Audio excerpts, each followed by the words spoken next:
So that takes us to Bitcoin mining. So Bitcoin mining is extremely important because if you don't have Bitcoin mining, then those features of Bitcoin, such as the proof of work algorithm, don't exist, can't work, it can't be secure.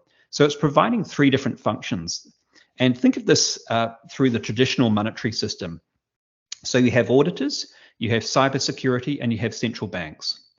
So the auditors, so the first function Bitcoin mining is playing is it's verifying that transactions are actually legitimate. So that's the auditing function. The second role that Bitcoin mining is placing is it's securitizing the network.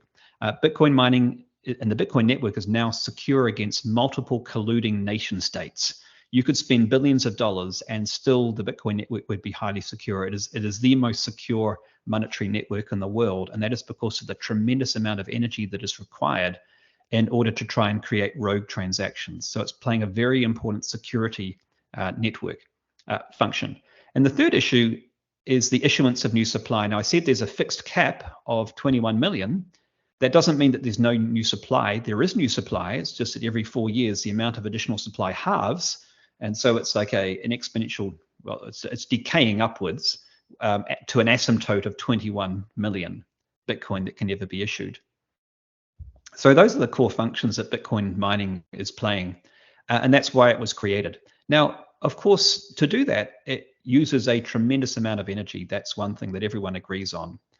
And what happens whenever you have novel technologies, this happened with the internet, happened beforehand with the television, with radio, with the bicycle, is new technologies, particularly disruptive technologies that change the status quo, tend to be negatively received to start with. It's like a rite of passage. And we look at this article from Forbes. When the internet first came into play, there was a lot of criticism, including the belief that it was going to fire up coal stations around the world. And we've seen this trend play out with Bitcoin as well, where for the first decade or so, a lot of the media coverage of Bitcoin was pretty negative, as it was with the internet. This year, things have actually started to change. There has been a definite change in the narrative towards Bitcoin. This is a list of different mainstream media accounts of Bitcoin. And by a ratio of about 4-to-1, they're now highlighting actually the positive environmental benefits of Bitcoin. You still get some that are looking at the negatives. They haven't disappeared. They're still there. But the tide has definitely turned this year. And that's true for a couple of reasons. So this is some of the research that I alluded to. What you're looking at here is you're looking at the emissions that are caused by the Bitcoin network. Now, a really key point here, Bitcoin has no direct emissions. It's a fully electrified network like EVs. So just like EVs have no direct emissions, Bitcoin mining has no direct emissions. Similar to EVs though, because the electricity is sometimes, in fact, many cases generated using fossil fuel source, it has indirect emissions. And so what this chart is doing is it's calculating over the last 4 years what the indirect emissions of the Bitcoin network have been. Now, the interesting thing is if you look at hash rate is measuring the combined computational power of the entire network. So the hash rate has gone up and it's gone up very steeply, but at the same time, you've got what we call divergence in the charting world where one variable is going up, but it's broken the correlation and emissions are now falling. And we'll go into the reasons why that's occurring, but I'm going to show you this chart first, which is a more detailed one. And this is really key because what it's showing is that over the last 4 years, price of Bitcoin's gone up more than 100%. User volume has gone up close to 300%. The combined computational power of the network has gone up almost 500%. And yet the emissions of the Bitcoin network have remained roughly static. Now, how is that possible? Well, it's possible for a couple of reasons. Firstly is that the computational power is much more efficient than it ever was, so it's using less electricity. But there's a second reason which is even more important, and that is that the fuel sources for the Bitcoin network have actually been trending towards sustainable over the last 4 years. In fact, we've seen a 38% increase in the use of sustainable energy sources over that time. When we compare that to other industries, which are tethered to the grid, their increases have been more modest.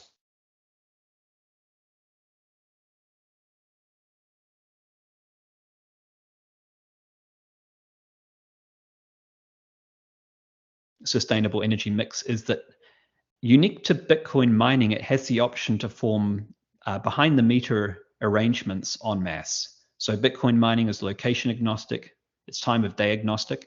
So that means if you have a solar farm, you have a wind farm, you can actually locate it actually on the wind farm or on the solar farm. You can't do that with a hospital. You can't do that with a traditional business. And so what that means is that it can seek direct power purchase agreements to offtake some of that sustainable energy. The reason that it's trending sustainable is because it's the cheapest form of energy. It's not that Bitcoin miners are particularly environmentally minded.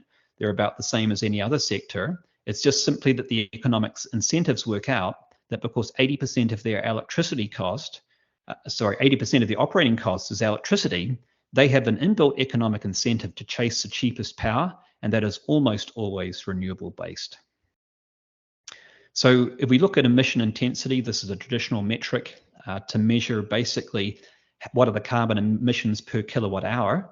The emission intensity is more than halved over the last 4 years, and that's reflecting the move away from coal-based energy sources. If you look at the big drop in the middle here, this was caused by the migration from China, where for 7 months of the year, it was using coal, and the other 5 months, it was using hydro. But because coal has such a high emission intensity of around 1,000 grams per kilowatt hour, and it's using it for 7 months of the year, and most of the miners in the world were in China, when they migrated to other areas, which were more sustainable energy based, this had a big impact on the overall energy mix. There are other factors too, but the move from China was the big one. Again, comparing it to other industries, we can see that because of its ability to locate anywhere, its overall emission intensity has dropped substantially relative to other industry sectors. And that's important if it's going to be using so much energy. So that's the reason that emissions, even though electricity consumption has gone up, the emissions have actually stayed static over the last 4 years. This is some analysis that I did showing that basically at the moment, the major energy source behind Bitcoin currently is hydro. Compare that to anything else in the world, the major energy source will be coal for any other major industry, simply because that coal currently is still firing the majority of the global grid. Okay, so my VC company basically did some analysis on net benefits of Bitcoin. We looked at, there are some negatives to Bitcoin. There's the emissions, the e-waste. Is it opening up a previous fossil fuel site? Is there grid load dumping occurring? Is there noise pollution? And we also looked at the positives, and we started to get curious. We gave them a weighting about how important each one, and we came up with an assessment that there was definitely the positive externalities were higher, which emboldened us to look further and do more research into it. Here's an example of just it's one nice little story, which is this is a greenhouse in the Netherlands, and it's got solar power panels on the greenhouse itself. And when they have excess supply of energy, they use that to do Bitcoin mining. So it's all based on renewable energy. And the Bitcoin mining actually produces heat as a byproduct. That heat is heating up the greenhouse. And what that means is this greenhouse is actually not carbon neutral, but it's greenhouse negative, because it's no longer having to use natural gas to heat up the greenhouse. It can use the waste heat from these Bitcoin mining machines. And we're seeing increasingly a lot of symbiotic relationships like this, where the waste heat has been recycled and used as a source of energy. So when it comes to, I'm going to look now at the two different sources, so how it works on the grid and how it works with methane mitigation, and then we can take some questions. There's a whole bunch of things you can say, but I want to boil it down into these three major areas. So Bitcoin mining helps the build out of the renewable grid for three reasons. It makes renewable energy more fundable, it makes it more profitable, and it makes it more reliable. This is what our analysis has said, and we've done a lot of work talking to Bitcoin miners and looking at all the underlying data to really understand this. So fundable, profitable, and reliable. Here's why it's important that renewable energy is fundable. Now, whilst solar and wind projects are increasing, the growth rate of solar and wind projects has actually decreased over the last 10 years. So in other words, it was increasing at more than 50%. Now the growth rate of wind is around 11%, and the growth rate of solar is between 20 and 30%. So it's still great that the growth rate's growing, but the speed at which the growth rate's growing is actually decreasing, if that makes sense. So why is this happening? Well, it's happening because there are large interconnection queues to get these renewable projects onto the grid. In the United States right now, according to the Californian Energy Authority, it's 3.7-year wait. In the UK, they're given 2040 dates in the 2040 if you have a new solar and wind project. And why is that? It's because the grid operators have to carefully manage the amount of new variable renewable energy that comes into the grid, because of course they're primarily tasked with load balancing that and making sure there aren't blackouts. That's their primary responsibility. And so in some cases they're struggling to get onto the grid. They may be built in the wrong areas. There's where there's no demand. This has happened a lot internationally. It happened in Northern Territory. It's happened in South Spain.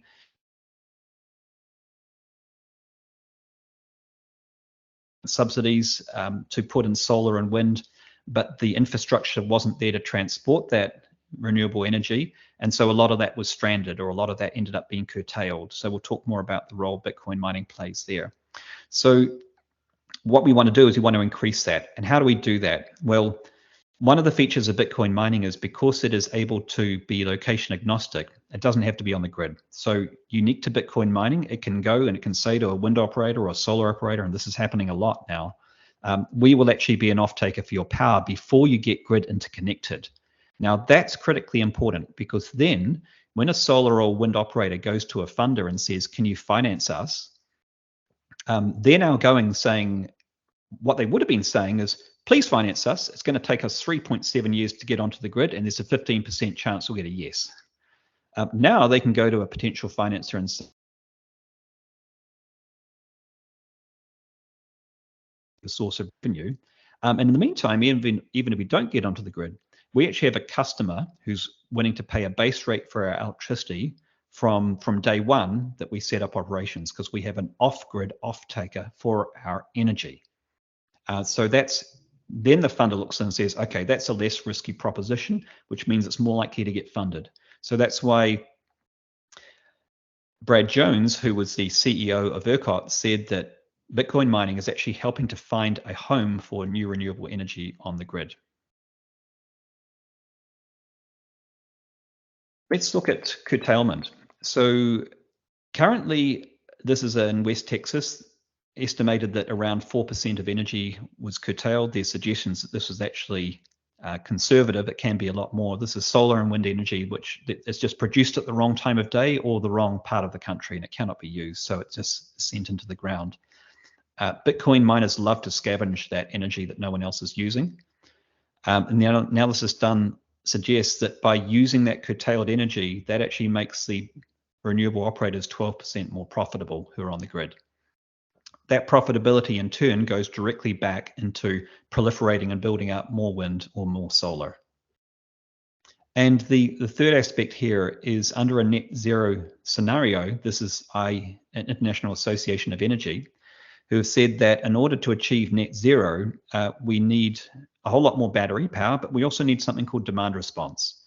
And demand response is acknowledging that just more batteries by itself is not going to cut it. We have to have flexible load consumers. So traditionally, that's been steel plants or aluminium plants. So what happens is, if demand peaks, then there's two options a grid operator has. Option number one is they'll have spinning reserve. So they'll have a gas peaker plant and they'll fire that up. So they'll have permanent fossil fuel, which will be idling, having emissions throughout the year, just for that small part of the year where it needs that to meet peak demand. So that's obviously not so great for emissions. Better is you have flexible consumers, so people who are able to reduce their energy usage. And traditionally, as I say, they've been steel mills or aluminium smelters. And the grid operators contacted them and said, hey, we've got a peak demand. Can you shut off?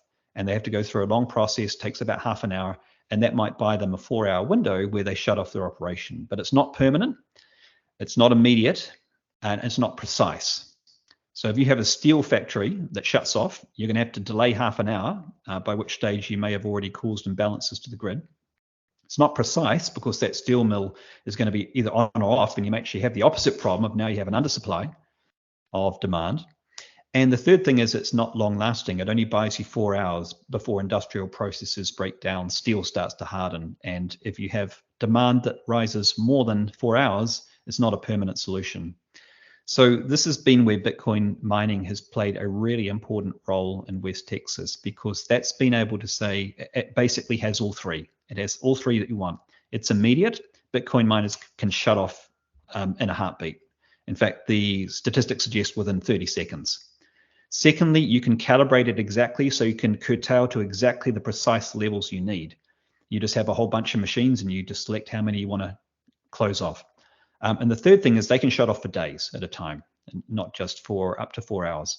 So what that's done is it's given the grid operators a tremendous resource to counterbalance the intermittency of variable renewable energy. And they've been used significantly in West Texas and other grids around the world to help grid operators do load balancing. That's important because the more load balancing you have, that empowers grid operators to say, now we can bring more intermittent variable renewable energy onto the grid without having to either put more gas peaker plants to counterbalance that peak demand or have risk of blackouts. It gives them a third solution.